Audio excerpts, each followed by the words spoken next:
It's the longest minute waiting right before.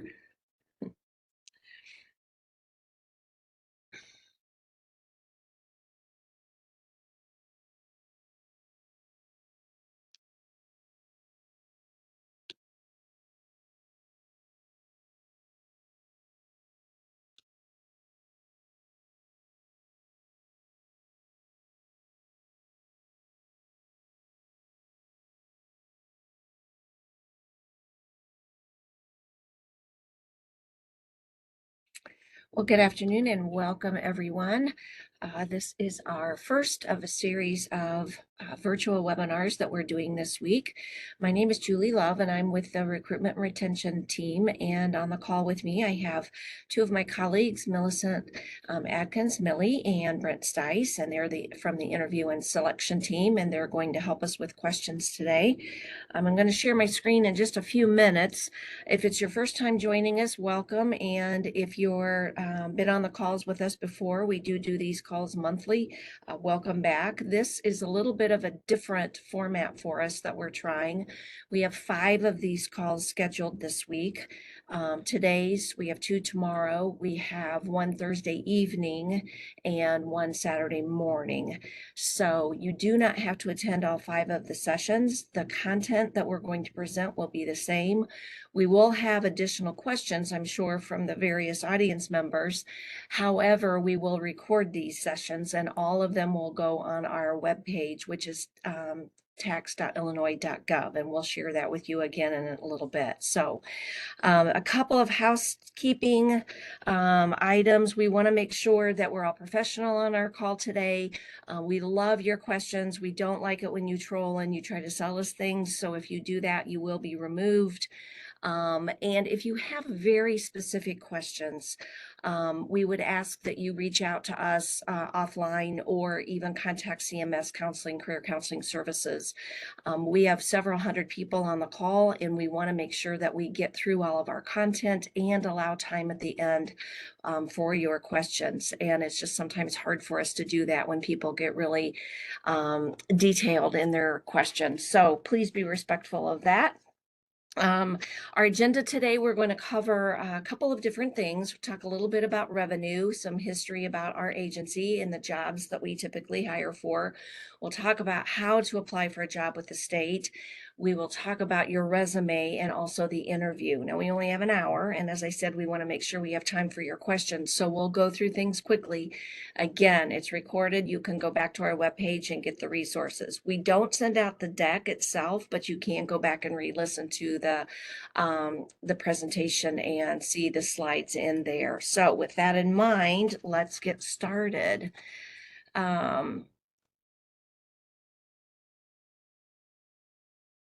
Okay, so Illinois Department of Revenue. Let me see. Can you, Millie or Brent, is thumbs up my slideshow? My deck is showing. Yes. Okay, good. Showing with your nose. Oh, why does it do that? This modern technology. Let me try and change that again. Bear with me, folks. Let me, hold on, from the beginning.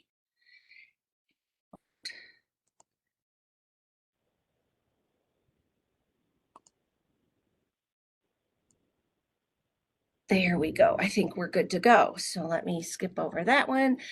This is our quick disclaimer. I am not a tax expert and I am not an attorney. I'm not here to give you any kind of tax advice or any kind of legal advice, just simply to talk about jobs. The slide's not showing. Oh, you're kidding. Let's see what's going on. We had this all set up and it was working just fine. Did it go that time? No. Well, what the heck is going on? I could do this in my sleep. I've done it so many times, but the PowerPoint is far more interesting to look at. So I'm hopeful this will pop up and quit being.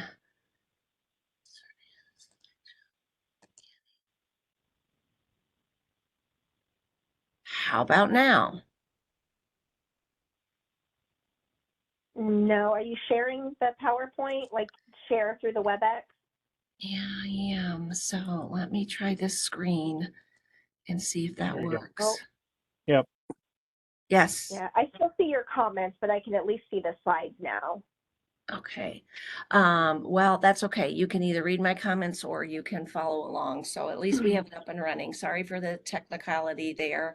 And I'm almost afraid to advance the slide. So there's the disclaimer and our history of revenue. So we have been around since the 1920s. We started out administering one tax, the motor fuel tax, and now we administer over 80 different types of taxes. We have 1,300 employees and we process 13.3 million returns for a total of 67.5 billion in deposits for 2024. This particular picture is of our home office in Springfield, Illinois.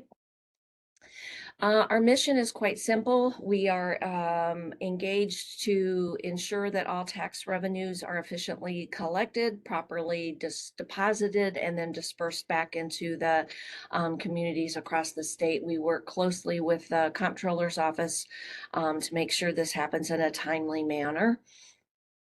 And one thing about revenue is that we value diversity, both culturally and professionally. We strongly believe that it fosters a very more productive work environment when we have folks that represent the citizens of the state of Illinois, and we get it. So doing taxes is not easy, and that's why we enjoy hiring people and help them become tax experts to help the citizens in the state of Illinois. So we often get questions if there's an age requirement,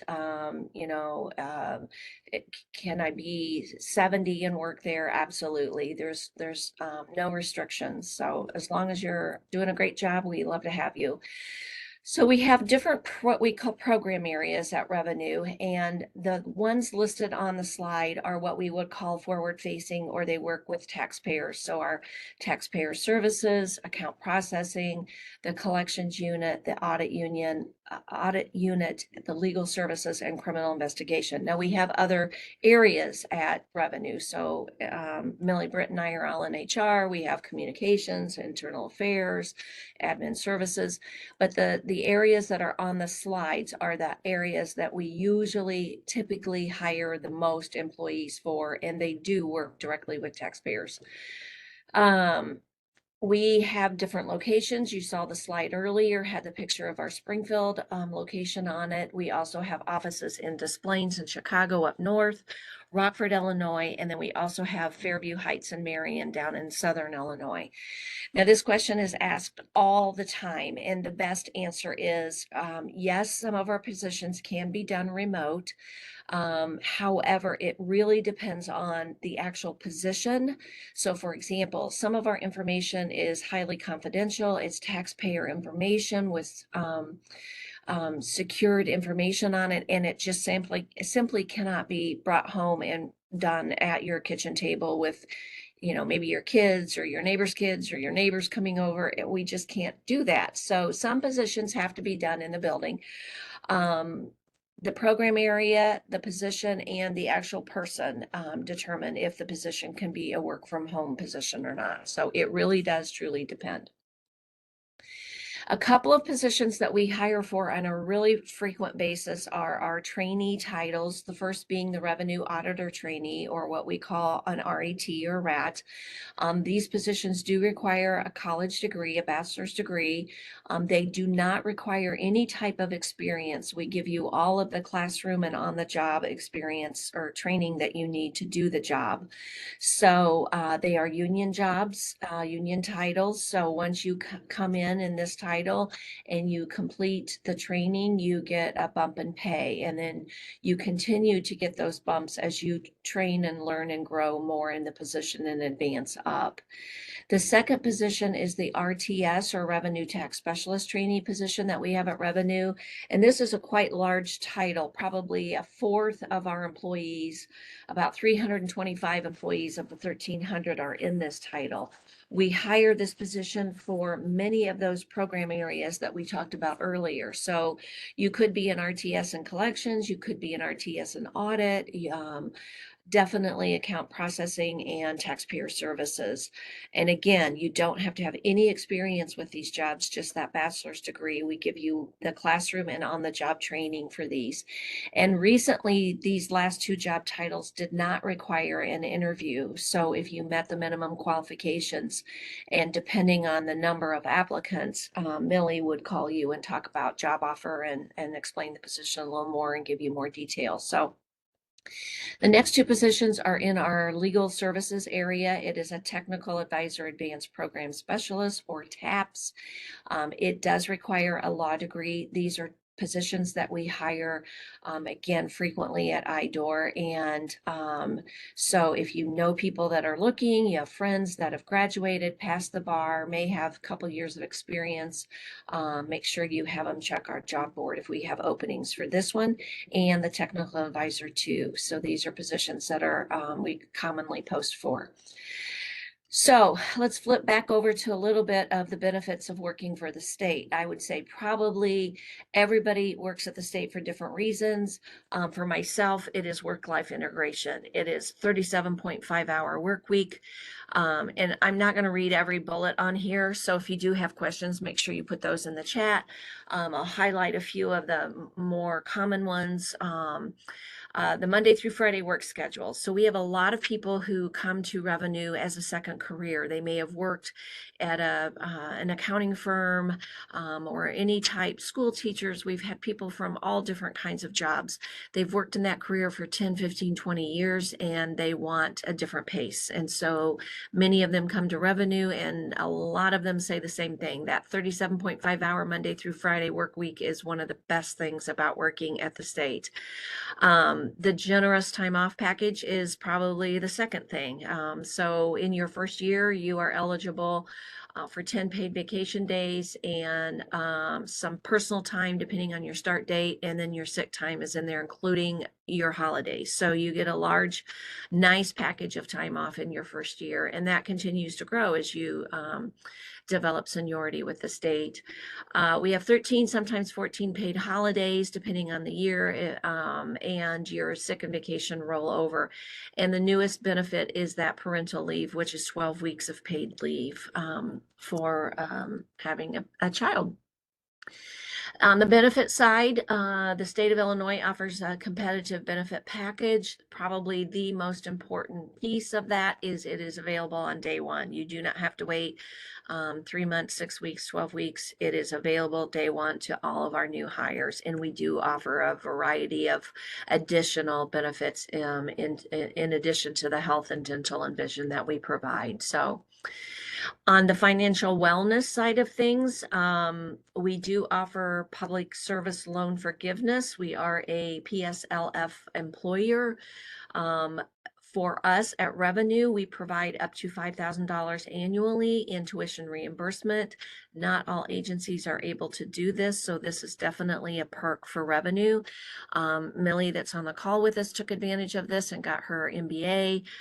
It's a great program that we offer, so we're really proud of that one. The state of Illinois also offers retirement, and we have tier 1 and tier 2 for our state employees, and we also offer deferred compensation, which is an additional program that you can put money in to help with retirement. And surprisingly, that's one of the number one things that young adults coming into the working world are seeking in a job, is they want something with an actual pension. And the state of Illinois offers that tier 2 for new hires and also that deferred comp package. So lastly, professional development. I think that is one of the greatest things that Revenue does. One that I am very super proud of is our promotions from within. So we hire a lot of diverse backgrounds to join our agency, and we hire them in those trainee titles that we talked about earlier. 58% of our leaders that are currently at Revenue now started in that trainee title and have advanced up into their careers into middle manager and senior level positions. We have 46% females and 12% from diverse racial backgrounds on our senior leadership team. So that is something that Revenue definitely is known for, promoting from within. And additional benefits, voluntary benefits that you can purchase on your own when you work for the state of Illinois. There's a pretty comprehensive list there. These are available. You do pay for the premiums for these. So let's talk about getting a job with the state. If you are not familiar with the state's main webpage, it used to be something like Work for Illinois or Jobs for Illinois. They have changed that. It is still out there. If you type that in, it'll still get you there, but they are trying to gear everyone to go towards the new site, which is career.illinois.gov. And if you go to that particular address, you will land on a page that looks like this. Now you can look for all the state openings on this page. You would click on one of those last two buttons as an external applicant. There is a different path for state of Illinois employees. So if you work for the state, hopefully you know that. Otherwise, if you are outside of the state, you would click those last two buttons. If you want specifically revenue, which we hope you do, you would go to tax.illinois.gov. And this is what the first landing page looks like. And if you look in that yellow circle at the top of the page, at the very top there on the right, it says employment. And once you click on that, then it takes you to a screen that looks like this. There's some great resources out there. These calls that are recorded are put out there. We have some other resources from CMS, and we also have our actual job postings that we have available today, and that would be the second button on the top in the right, revenue job postings. And once you click on that, it will take you to a page that looks like this. The job posts for 10 days, but they all have different closing dates. So you need to make sure that if you find something that you're interested in, that you go out there and you look at what that closing date and time is, and make sure that you apply before the close. Today we only have 3 positions out there posted. Tomorrow we could have 20. It just depends on how they come out of the queue into this system. If one of these is of interest to you, then when you click on it, it takes you to more information. I first want to encourage you, first of all, to go out there and look at the different job titles, because some of them, like the 2 job titles we discussed earlier, that TAPS title, you wouldn't necessarily know that that technical advisor, advanced program specialist was actually an attorney, because it doesn't say anything about a lawyer or an attorney in that job title. So you might want to go out to the state's page and click around on some titles and look and see what the job entails. When you do click on one of these, most of the state's postings will look similar. At the top, you're going to have details on the job. Probably the couple most important things on here again is that closing date about halfway down, or second down. Closing date for this one is May 9th at 11:59 p.m. It tells you the title, it tells you the salary, it tells you the location. In this case, it's in Sangamon County, and the number of vacancies. And it also tells you if it's a bargaining unit or not. Generally, if there's a number there, like this one, RCO 62, it means it is in the union. The second portion of the job posting is there's kind of 3 components to it: your essential functions, your minimum quals, and your conditions of employment. The essential functions are really important that you read through those, because that really tells you what the job entails. And before I forget to mention this, you want to make sure that you either print this job posting or you somehow save it electronically to your desktop, because once that close date comes to fruition, it's gone, the posting's gone, and you can't go back and look for it. So, and in some cases, it could take 4 to 12 weeks before you hear anything, and you've applied for a job today, you didn't save a copy of the posting. In 12 weeks, someone reaches out and invites you to come into an interview, and you're thinking, I don't remember what job I applied for. So you want to make sure that you save your posting. You also want to save it because you want to look at those essential functions at what the job is going to entail. This tells you, what am I going to do every day? And it will also potentially could help you in questions when you apply, and also potentially interview questions down the road. The second part is that minimum qualification, and that's very important that you read those. You want to make sure that you can pass the min quals on a position. Now, this question came up earlier. Do you apply even if you don't pass? And you're going to get two answers. Some people are going to say apply no matter what, and CMS will deem you that you did not meet the minimum qualifications. Other people will say, why waste your time? Someone else will say, go ahead and apply. Make sure that you thoroughly answer your questions when you apply and make sure everything's covered on your resume, and you might make it through. It really is going to be on what your heart tells you to do. Most important on here is the conditions of employment, and there's a section on there highlighted. At Revenue, we have two steps in this process. The first is you have to pass a tax compliance. If you are not in compliance with your Illinois taxes, we would set up a plan to get you into compliance. The second is we do a fingerprint background check on all of our employees. We have a daycare in our building, and we have to have employees go through that process. And the question is always, well, what if I work in Chicago? Why do I still have to do it? You could transfer to Springfield at a date in the future, and it's just part of our process. You have to be able to pass that. If there are any other specifics to the job, so you might have to be able to lift 50 pounds, or you might have to have a driver's license, or you might have to travel or carry a state phone. Those are in under the conditions of employment, and you have to pass those. And if you apply and get offered the job and think, well, maybe I don't have to, you will be removed from that job if you cannot honor those conditions of employment. So make sure you read those and know what you're getting into. And then the final details here are location and that apply button in the far right corner. So once you click that apply, well, first, before we get there, again, print and save that job posting, read the job posting and study it for keywords. And you want to make sure you pay attention to the section labeled requirements and those qualifications so you know what to expect. Now, if you have not already set up your account with the state of Illinois, you will be asked to do so before you can apply. It's basic information. The first screen is, your name and email address. It allows you to post or upload your resume, a cover letter, and your transcripts. And this question comes up often. Do I have to put my transcripts every single time I apply for a job?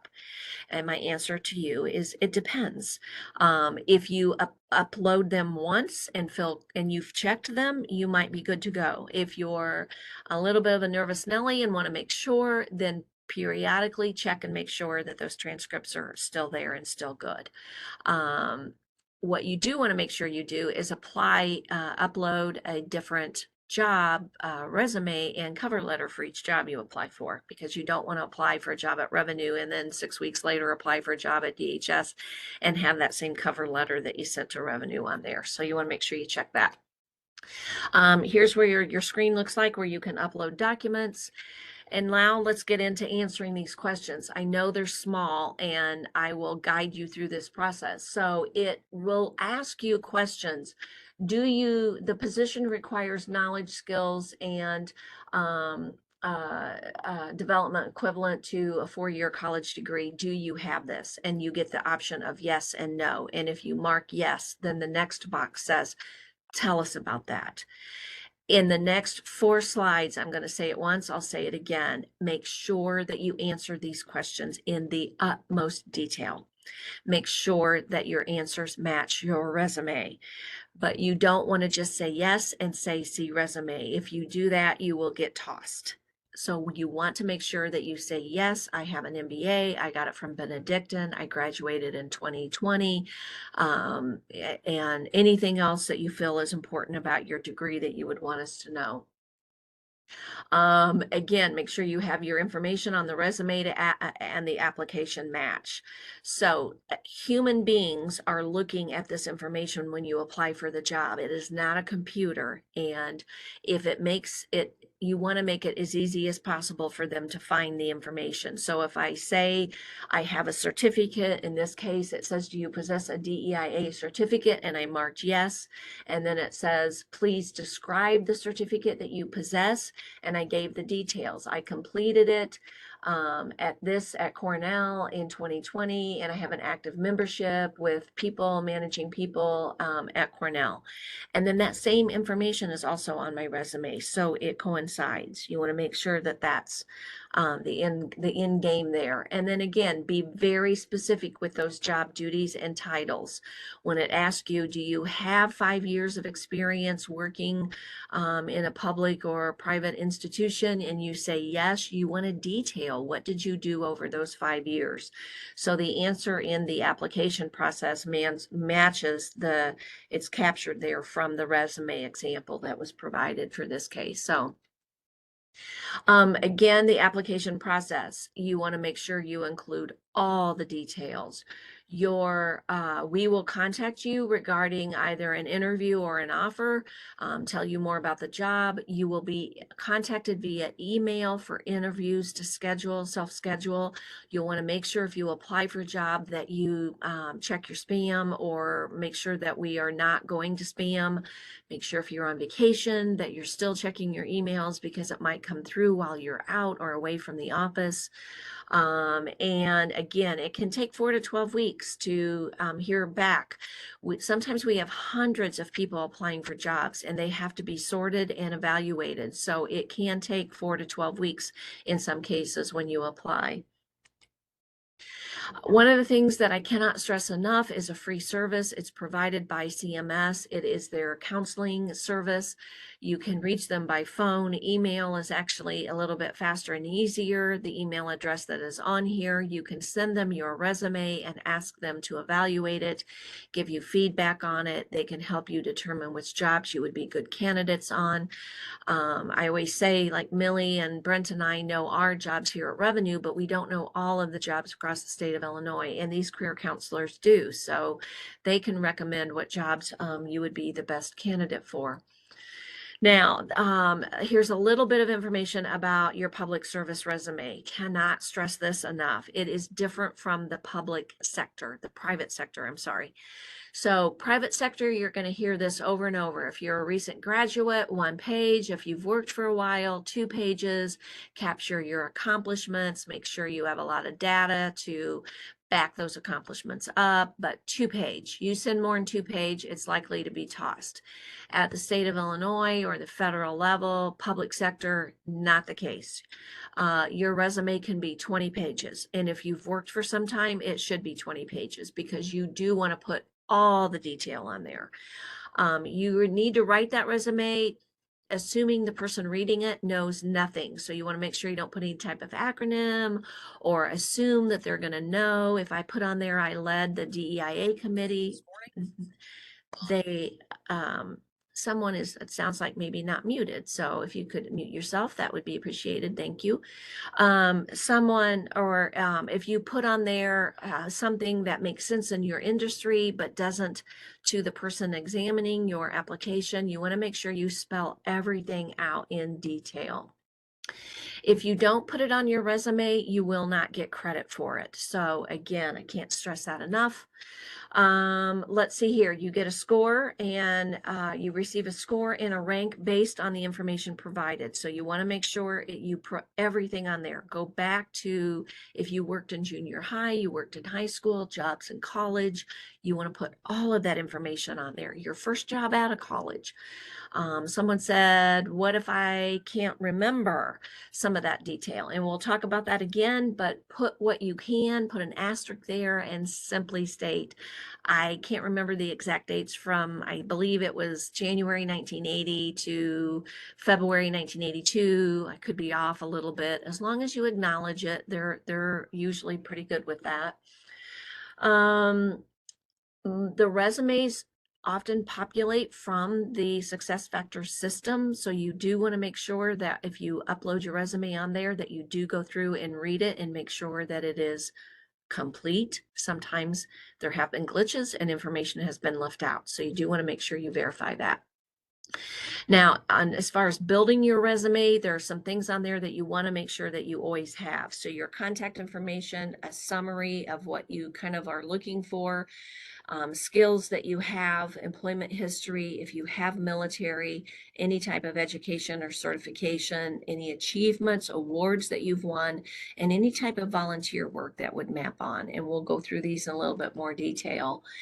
Now, there's a little controversy on the contact information. For the last couple of years during COVID, everyone was moving around and working remote, and they took all of their personal contact information around home address off. They would only put their name, an email, and a phone number. And that's great if you want to do that.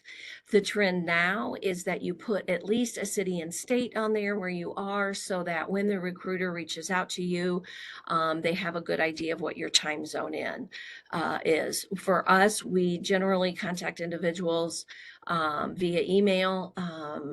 Millie does make phone calls, so if you are residing across the pond and there's a 7-hour difference, you may want to put that on your resume so that she's not calling you at 3:30 in the morning. But that's totally up to you. That's your call. Using a professional summary, another area. In the private industry, it is very common to see 2 to 4 sentences. It's kind of like your elevator pitch. It indicates your level of knowledge and kind of any type of targeted position that you're looking for. It is not necessary at the state. If you have it on there, you're not going to be dinged for it, but you don't have to put that on there. Now, 2 types of skills that will help you: hard skills, your technical knowledge, any type of training that you've had, and then those soft skills, which are more of personal habits and traits. So we'll get into a little bit more in detail on these. These hard skills, these are things that you need to be really proud of. They're bilingual or multilingual skills that you have. Database management, very analytical software, training, education. These are things that if you have them, you've earned them, and you need to make sure you put them on that resume. Your soft skills are things like integrity and effective communication and creativity and critical thinking. Here is my 2 cents to you. We can all write these things down on your resume, and many times, many people do. What I would encourage you to do is look at this list and think about times that you've utilized those soft skills. So instead of saying, I'm a team player, I could put on my resume, I worked with my team from interview and selection to conduct virtual recruiting workshops. So use your soft skills in as many examples as you can. Adaptability. I was doing virtual workshops and had technical issues and thought quickly on my feet and figured it out. So you want to try to explain how you use these soft skills in the jobs that you've done.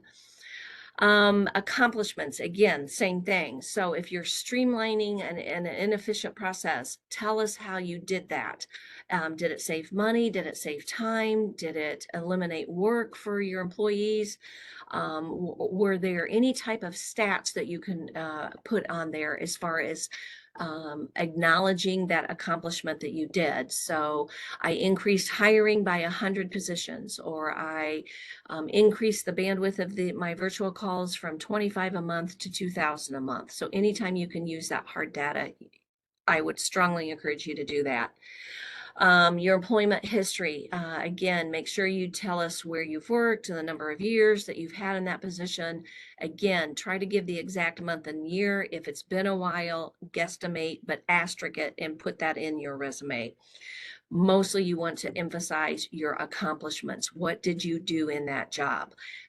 Don't necessarily copy and paste your job description, because that just tells us what job you held, but tell us what you did while you were in that job.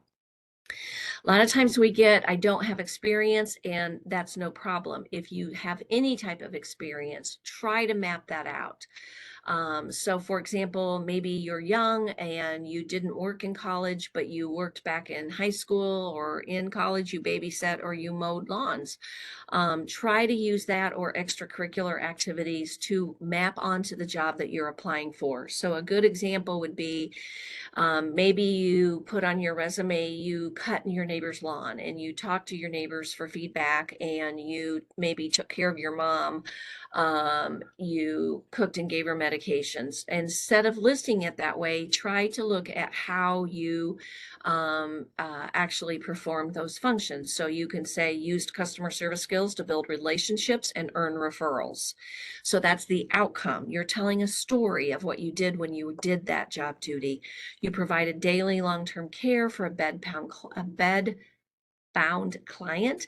You assisted with maintaining food and medication, and you maintain daily log of medication and activities.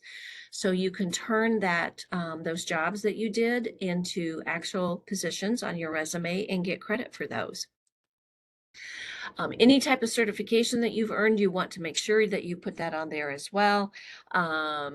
If the employer requires it, it needs to be on there. If you have it and it's not required, I would still list that on there. It's very important. It shows the effort that you put forth to get that certification. Education is an area that comes up very often. So many of our jobs do require a bachelor's degree. Our trainee titles do. And the question always comes up of what if I don't have a degree? And this is another area that you really have to listen to your heart and decide what's best for you. It will ask you, do you have a four-year degree and you mark yes or no.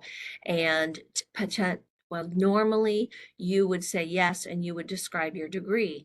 Some people will tell you that you can still mark yes and say, while I didn't graduate, I earned 32 out of 40 hours on my degree, and I took classes in this area, and I got 15 hours in accounting and 10 hours in math and 5 hours in econ, and you spell it all out. Will that pass through the testing grading process? I don't know. I can't answer that for you. Again, you have to decide with your heart what feels like the right thing to do. What you want to make sure that is if you answer yes, you have a degree, that you indicate in your response that you don't, and then explain it. Let's see what else. The answer that I received from CMS is, are you automatically disqualified if you don't? And her comment was no. However, you need to fully explain in full detail how your degree would map onto the job you're applying for. If you have a nursing degree and you're applying for a business related, explain how you used reports, charting, phone calls.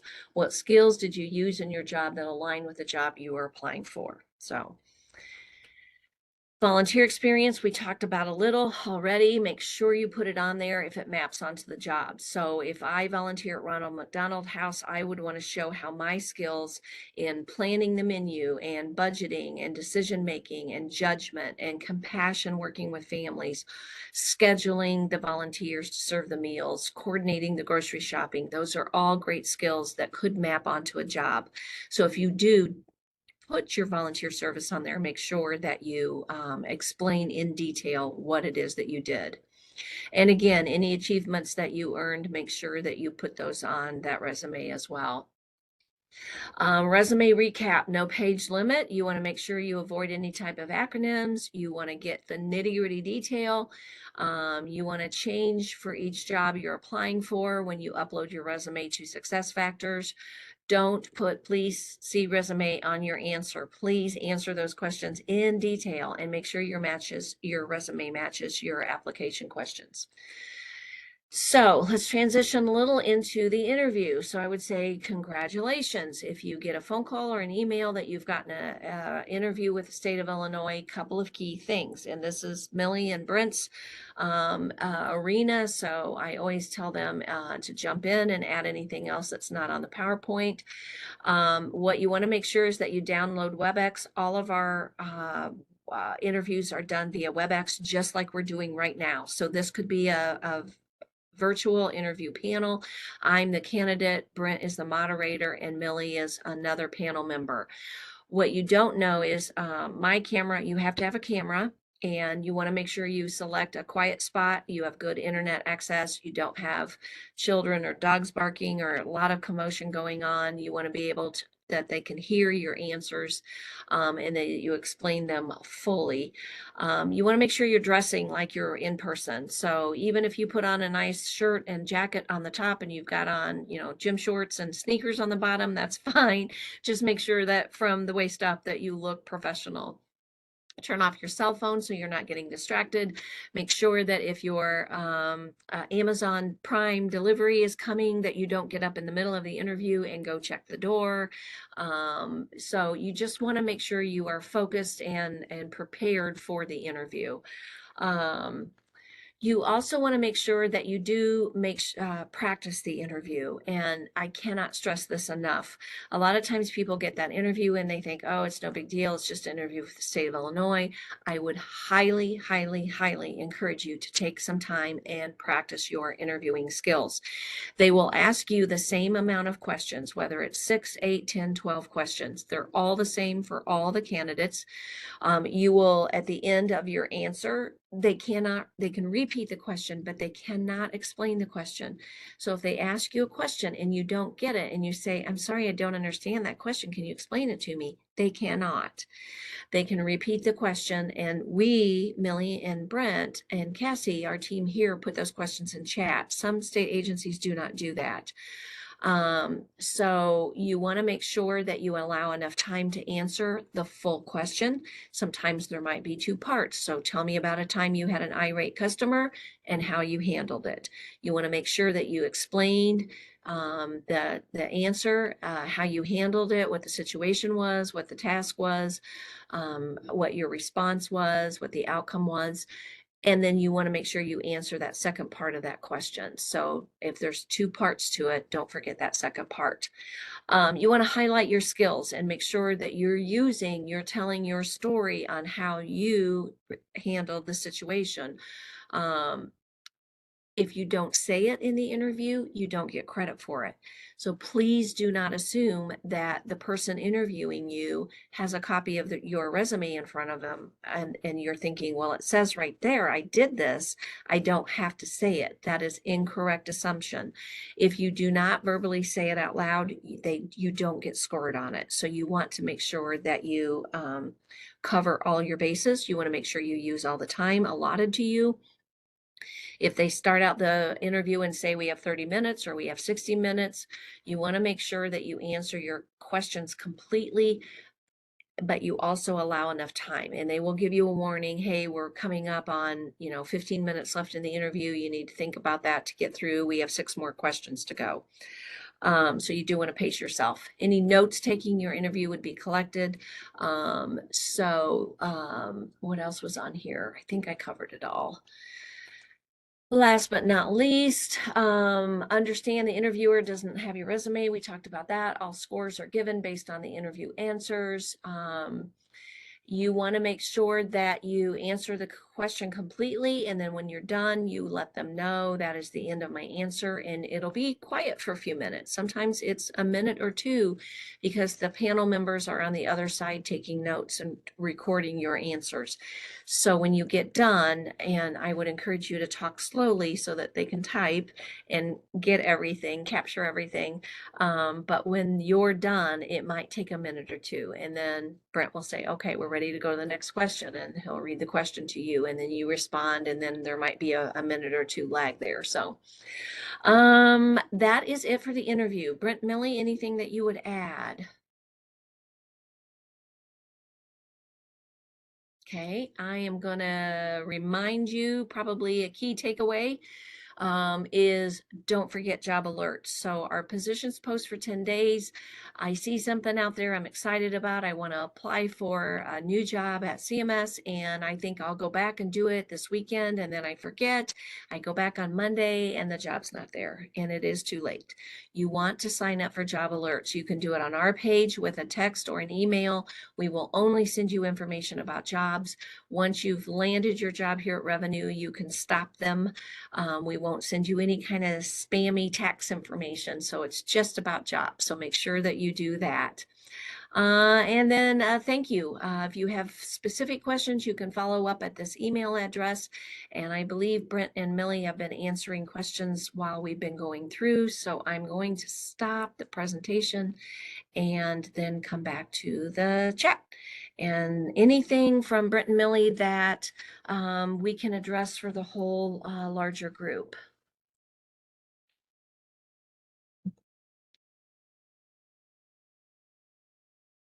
I don't think so. I think Brent and I managed to answer all of the questions that were in there, but since we still have a little bit of time, if there are any other questions, feel free to put them in the chat and we can answer them. Yes, anything that we covered in the PowerPoint that you want me to go back and show again, or you want me to expand on, or take advantage of Millie and Brent being here for questions about the interview process. So put them on the spot.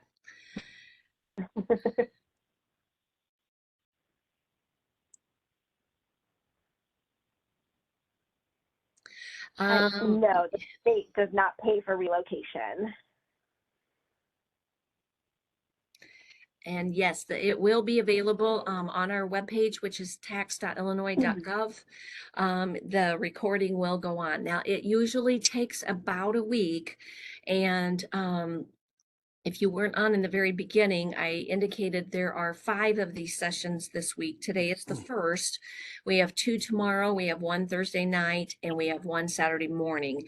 And once the recordings come through, we will post those on the webpage. So it'll take a good week before they get out there. When you mentioned transcripts, once you were graduated, are you asking for the actual transcripts or just a photo of your diploma? No, transcripts.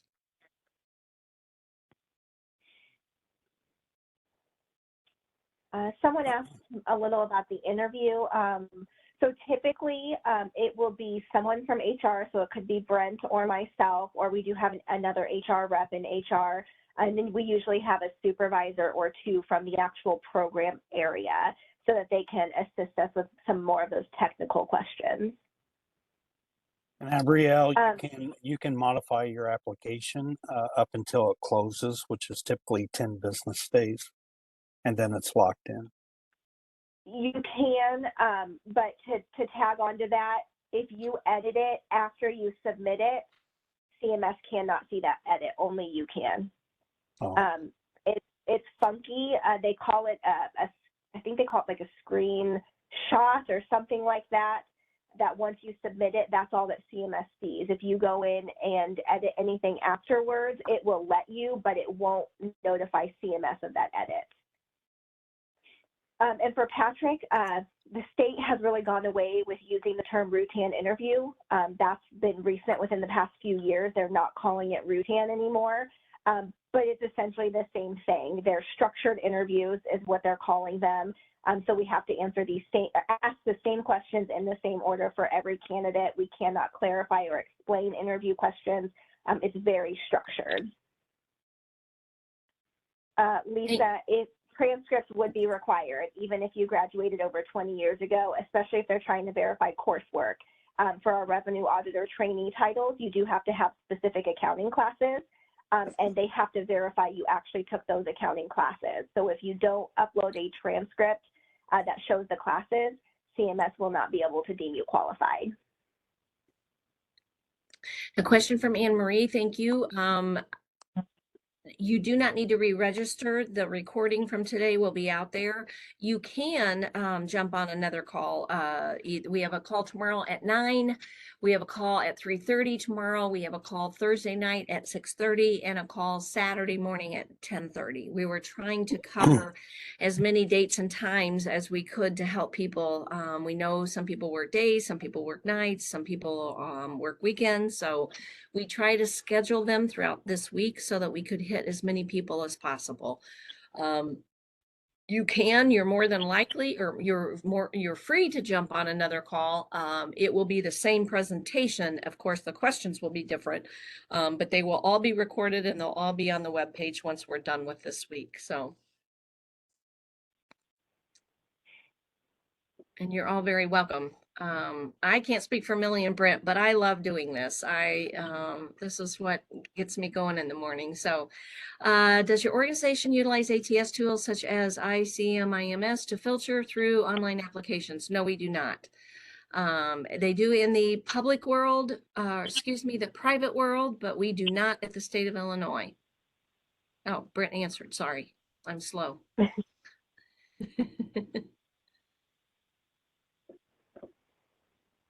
I know someone asked about pay for the trainee titles. For the revenue tax specialist trainee title, The pay ranges currently from $4,096 a month to $5,464 per month. And then the auditor, let me get to that one. The revenue auditor trainee position ranges from $4,412 per month to $5,991 per month. And remember that those are union titles. And so every time you complete a portion of that training, you get a bump in pay, and then you also get a COLA increase.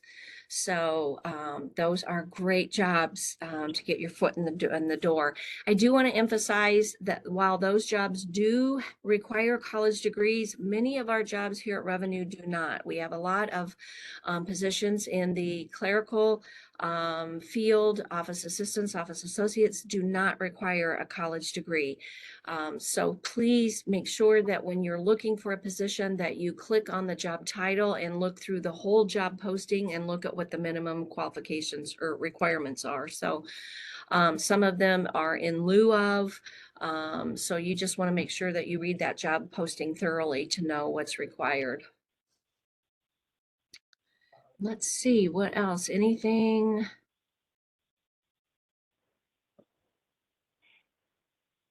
Are initial job offerings negotiated or is it set?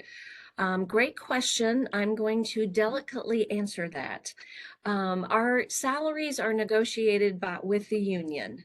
So, and it's kind of misleading because like Millie said, that salary is $4,096 to $54,64. And I'm very confident, and I think I'm going to come in and ask for the full monthly salary of $54.64. I have all of this experience in education, and by golly, I'm going to demand that. Am I going to get it? Most likely no, because that's the end of the range for that union title, and we don't hardly ever, maybe once in a lifetime, I can't say never, but hardly ever do we offer anyone the end salary on a range. Can the salary be negotiated based on your years of experience and your education? If you have more than what the starting salary and you would like to ask for that, I would say by all means ask for that. Doesn't necessarily mean you're going to get it, but you can ask for it. And Millie, anything else that you would add? The only thing else I would add besides that, I agree with everything Julie said, is that if you are a current state of Illinois employee, your salary is not negotiable because we do have to follow the language that's outlined in the pay plan for the state of Illinois.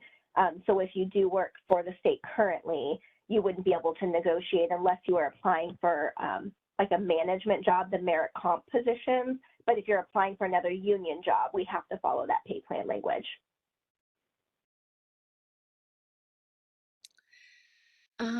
Christina asked about productivity based, and some of them are. Millie can speak to this. I'm not sure if you were when you were an RTS.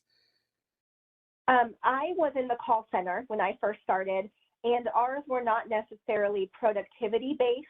We were given a certain number of minutes that we were allowed to be in certain phone statuses. So like, for example, when your call ends, it's called wrap time, and you were given so many minutes of wrap time a day. So I didn't have to take a certain number of phone calls. I just had to make sure I fell within that certain time range. But I do know that some areas in our account processing where they're processing tax returns or correspondence, they generally have a certain number that they're supposed to meet.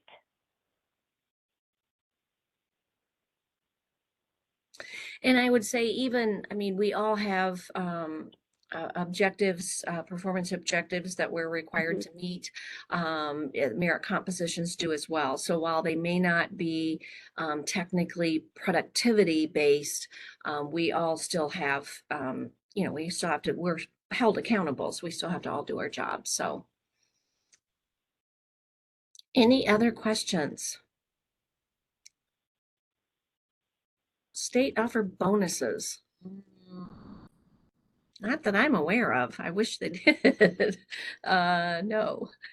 Um, oh, great question. Dan asked, when you apply for a position and the status of it reads received, what can we expect? Millie or Brent? To my knowledge, CMS has not really given us a breakdown of the statuses, so this is just kind of what we've picked up through the process. When it says received, it just means that your application's been received by CMS. Typically, it will change to in process once they've started reviewing applications.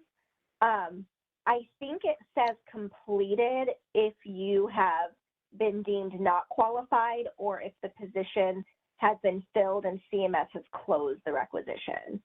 But I know Julie mentioned early on in the recruiting call to save those job postings that you apply for.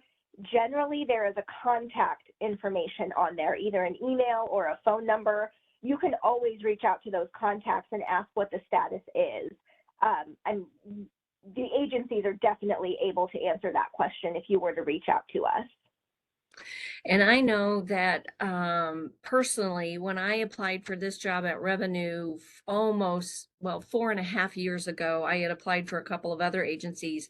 And in my profile out on SuccessFactors, it's still, the agency that I applied for still says reviewing applications. And that was 4.5 years ago. So each agency is different. And as exactly what Millie said, if you want to know what your status is, contact the contact on the job posting. So another reason to save that job posting. So. Yep. Well, it looks like we're slowing down on questions, and I certainly don't want to keep anyone on the line. Oh, we got one more. If the position, is this possible to get an internship? I'm thinking to go back to start school. Brent, what is the status on our internship program? Do you know? The current legal one I have is posted. Yeah, I Is it guess possible? We do have, we do offer student internships. Currently, we just have one available for the legal department. And that it's is in posted right Chicago? now. It's in Chicago. Mhm. And then whenever other areas, especially in Springfield or Chicago, have a need for student internships, they'll be posted. They're sporadic. It's really typically if we do them in Springfield or Chicago, they'll start when school ends, like for the summer, or the one we started for audit here in Springfield started in January. I really don't have a good answer. But if you just continuously look and sign up for the alerts for internship, not only Revenue, but any other agency that offers internships, you'll get an alert for and you can apply for those. And I think our last question on if you didn't save the posting, is there a way to find it, the contact information? And I don't know that. Millie or Brent, do you guys know? No, and I don't know that there's as many agencies that have been as involved with recruiting as Julie has. I know that for Revenue, you could go to Revenue's website and she's added a link where you could email human resources, but I don't know if other agencies have that. You may just want to try looking on their website to see if there's anything, but unfortunately, once that posting closes, it's gone. The system we have doesn't allow you to access it. But a lot of people, if you get a invite to an interview and you don't have that posting, there should be a contact email on those invites, and a lot of people reach out and ask for the posting, and I think every agency just gladly emails that to you so you have it on hand to study for what the interview will be about. Well, I think that wraps us up today. I want to thank everyone for calling in. We so appreciate your time. We hope we answered your questions. We take a lot of the development of these monthly virtual calls based on your questions. So if you do have questions, make sure that you follow up with that Rev IDOR Careers email address and reach out to us and let us know. Again, we have 2 scheduled for tomorrow, one for Thursday evening and one for Saturday. If you do want to jump on another call, you're more than welcome to join us. If we don't see you this week, hopefully we'll see you on another call. And thank you for your time. Have a great day, everyone. Bye-bye.